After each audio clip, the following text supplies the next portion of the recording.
Good morning.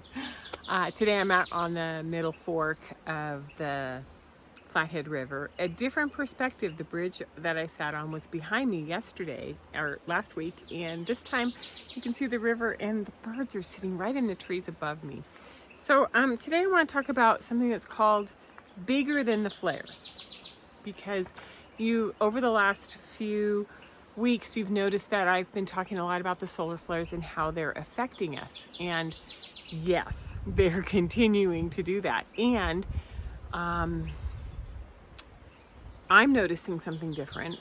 Several of my colleagues that I interact with on these flares are noticing something different, and I had a really good long conversation this morning about that before I came on here to record. So I wanted to share with you some thoughts. This is going to be a more esoteric, maybe very solid skill set of what you can do with these flares. So to start with, we're still having consistent solar flares, C-class, 2, 3, 4 a day. Earlier this week we had an M class. Storms have been sort of coming and going. You've watched the Schumann going up and down. So we know that the energy is still going on almost as consistently as it was through October through May. It's just that now we're not really paying as much attention to it anymore because it's sort of like our new norm, right?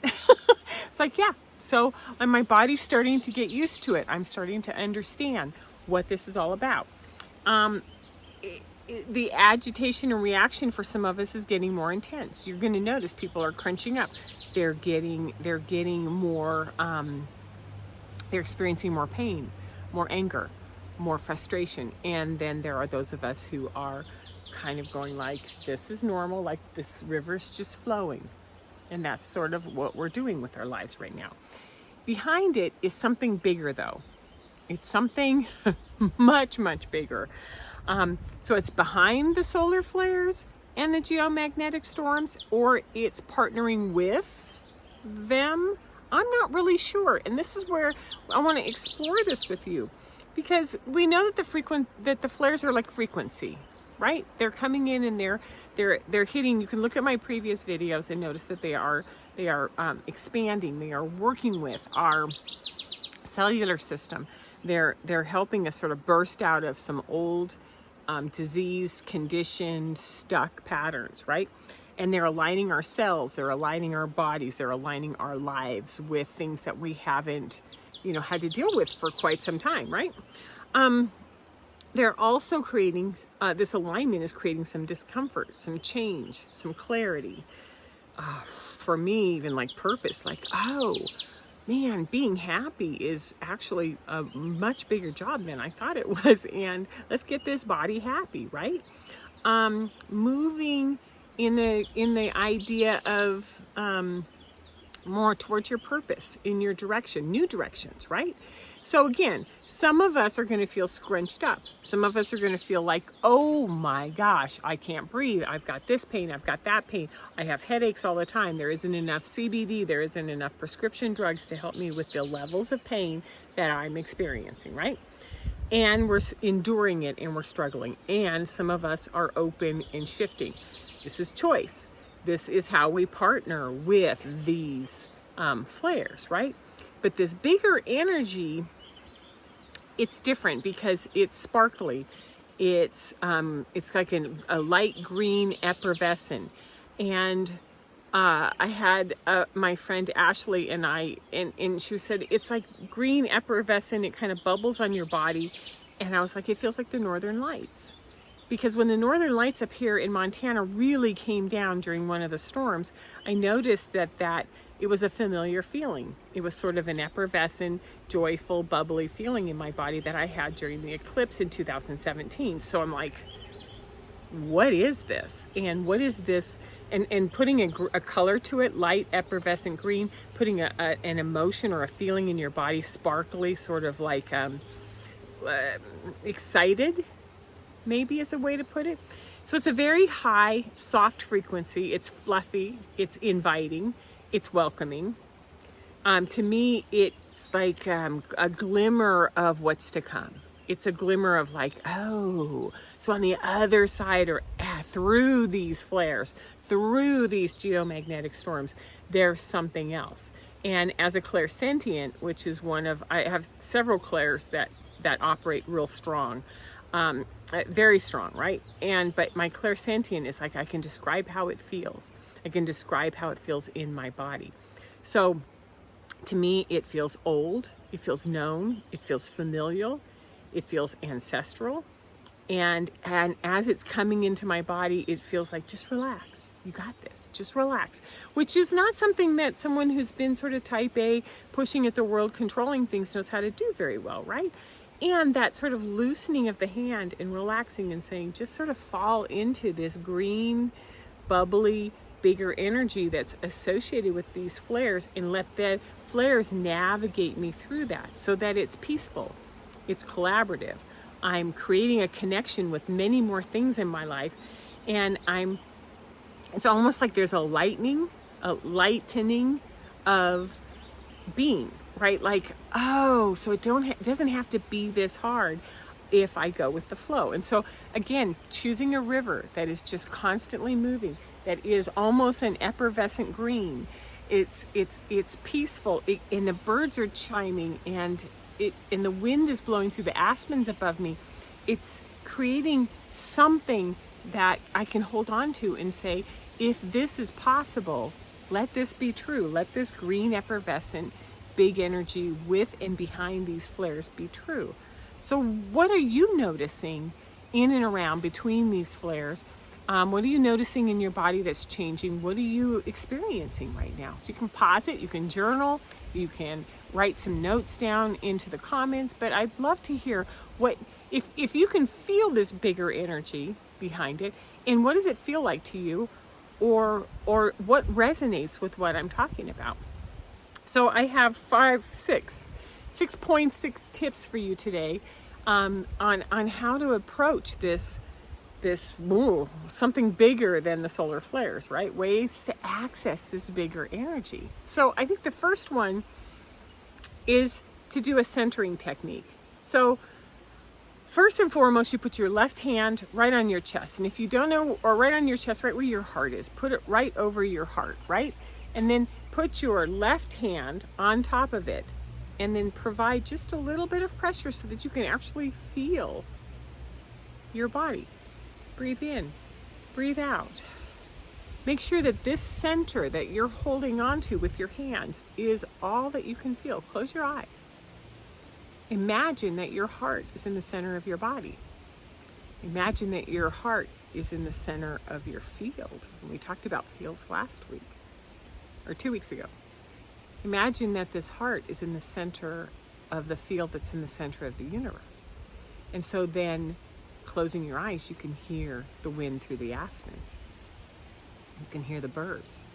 And you're in your body, and you're beyond your body, all at the same time. So you're breathing in and you're breathing out.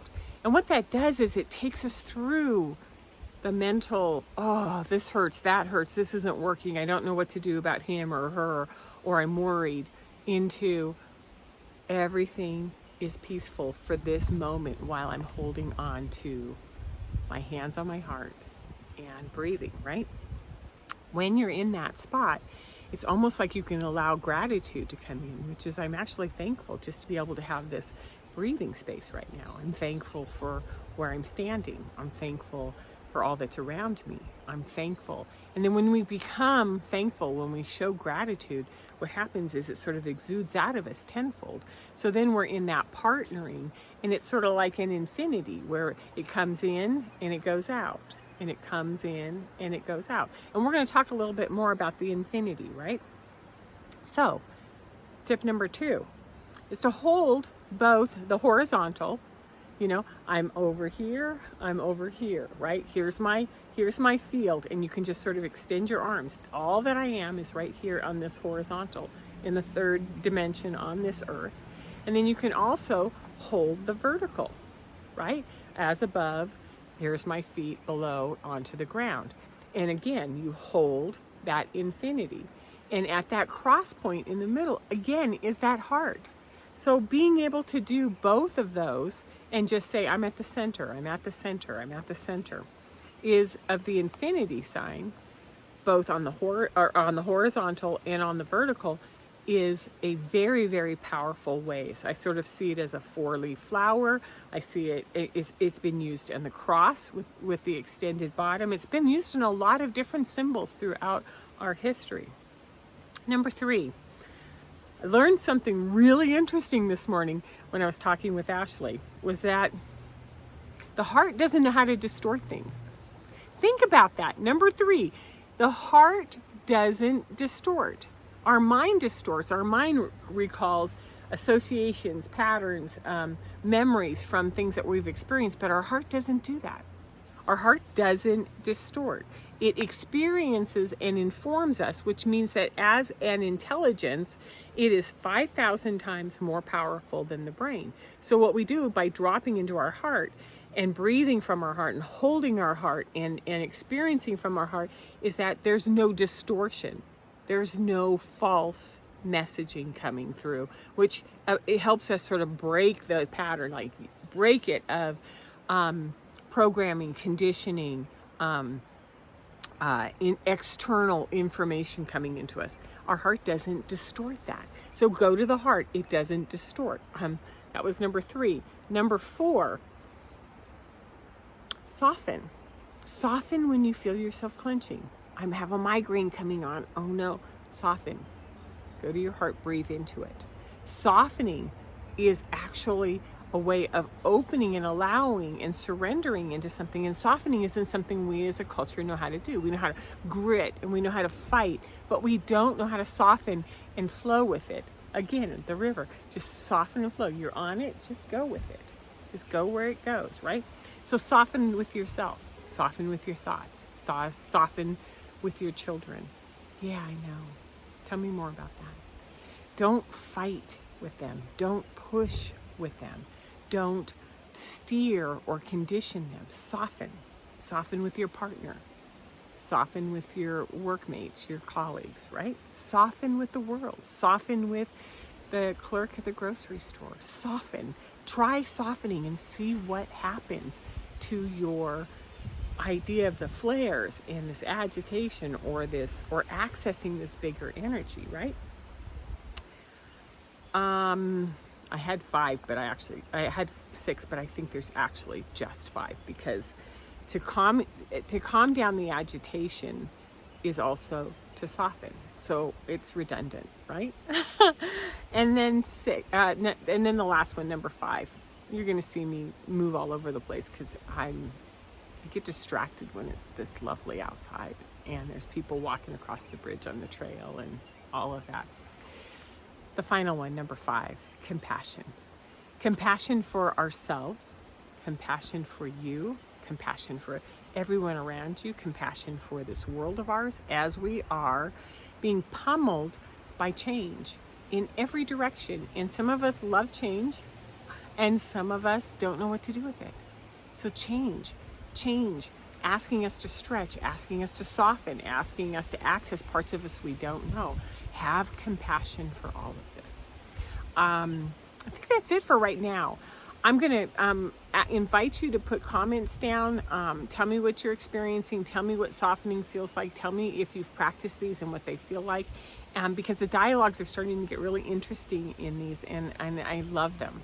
And I will see you next week with another perspective. You take care. I think next Saturday or next Sunday is Father's Day, so I will see you on that day. Take care. Bye-bye.